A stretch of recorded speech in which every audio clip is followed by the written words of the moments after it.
Welcome to the Slop Farm. Enjoy the video. You start by ensuring you have both a virtual audio driver and, if needed, a loopback cable. Connect line out to line in or enable the loopback interface in your audio driver, then open your system's sound settings.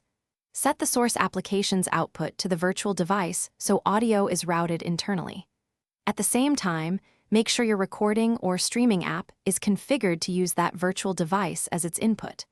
Once done, you'll have a direct internal pathway for audio to flow. Next, you go into your mixer or virtual audio control panel to map channels and adjust levels.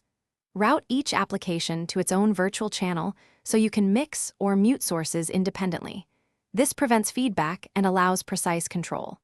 Make sure to apply noise suppression or EQ on channels that need cleanup and set buffer sizes to balance latency versus stability. Once configured, test playback and recording together, and make incremental changes until levels are optimal and no clipping or echo appears.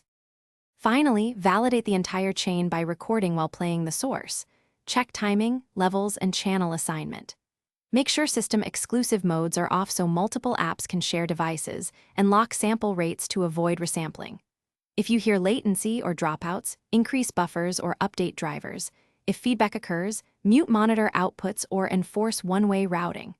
If problems persist, restart audio services or the host apps, then retest. One key troubleshooting tip: disable.